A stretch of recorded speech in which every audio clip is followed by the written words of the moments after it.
NDA की meeting भी होने वाली है, लेकिन एनडीए की मीटिंग से पहले अपना दल प्रमुख अनुप्रिया पटेल से हुई एक्सक्लूसिव बातचीत देखिए। एनडीए पर जनता के भरोसे की वो बात कह रही हैं। हम सिर्फ घोषणाएं नहीं करते हैं, प्रधानमंत्री मोदी के नेतृत्व में लोगों का भरोसा भी बढ़ा है। विपक्ष के सारे प्रयोग नाकाम।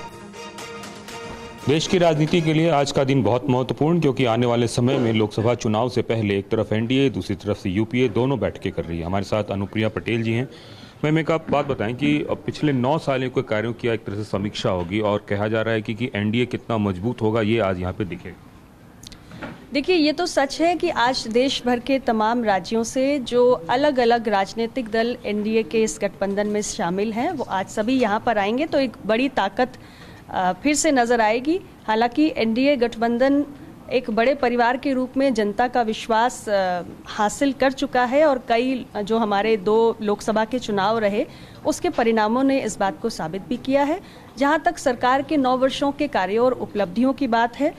Hello doctor, Tanvi herbals app या वेबसाइट से आज ही फ्री चेकअप के लिए अपॉइंटमेंट लें। तन्वी डॉक्टर से फोन या व्हाट्सएप पर बात करें और रहें फिट एंड फाइन। आपका herbal specialist Tanvi herbal clinic.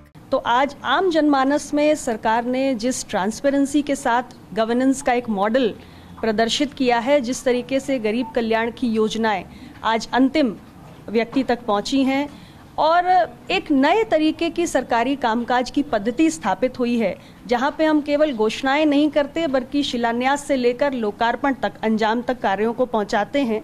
ये देश का आम मतदाता देख रहा है और यही कारण है कि हर चुनाव के साथ जनता का, मतदाता का जो विश्वास है वो एनडीए की सरकार में और मोदी जी के नेतृत्व में और प्रबल हुआ है। उत्तर प्रदेश से भी कई सियासी दल हैं जो बीच में चले गए थे, फिर वापस आ रहे हैं। मेरा इशारा ओम प्रकाश राजभर जैसे लोगों से है। तो आपको क्या लगता है कि इसका कितना असर पड़ेगा आगामी चुनाव में?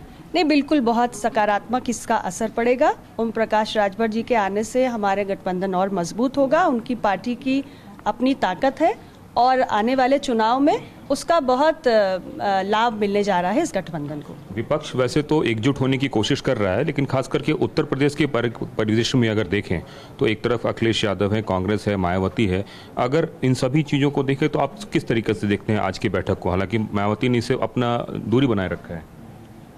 देखिए, ऐसा है कि उत्तर प्रदेश में आप पिछले 4 चुनाव को देखिए। 2 विधानसभा के चुनाव हुए 2017 और 22 में, 2 लोकसभा के हुए 2014 और 19 में। ये चारों चुनाव में अनेक किस्म के प्रयोग हुए। समाजवादी पार्टी कांग्रेस का भी गठबंधन हुआ, समाजवादी पार्टी बहुजन समाज पार्टी का गठबंधन हुआ, समाजवादी पार्टी के साथ जो हमारे छोटे छोटे तमाम क्षेत्रीय दल आए हैं उनका भी गठबंधन हुआ। लेकिन हर बार एनडीए का गठबंधन, जिसमें पहले केवल भारतीय जनता पार्टी और अपना दल साथी रहे, पिछले चुनाव से निषाद पार्टी हमारे साथ आई। हर चुनाव में जनता ने अपना विश्वास एनडीए गठबंधन पर ही व्यक्त किया है। इसलिए किसी भी प्रकार का प्रयोग अब फलीभूत नहीं होने जा रहा है।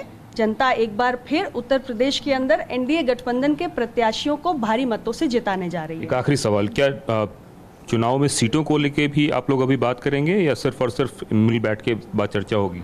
आज सीटों के बंटवारे जैसा कोई विषय नहीं है और अलग अलग राज्यों से अलग अलग दल आए हैं, सबके अपने इक्वेशंस होते हैं। ये सीटों की चर्चा तो अलग रूप से बैठ के ही की जाती है। ये सही समय भी नहीं है, बहुत जल्दी भी होगी ऐसा कहना। आज की बैठक में फिलहाल एनडीए अपनी एकजुटता का ही संदेश देने जा रही है। कैमरामैन राजू के साथ कुमार कुंदन, टीवी 9 भारतवर्ष, दिल्ली।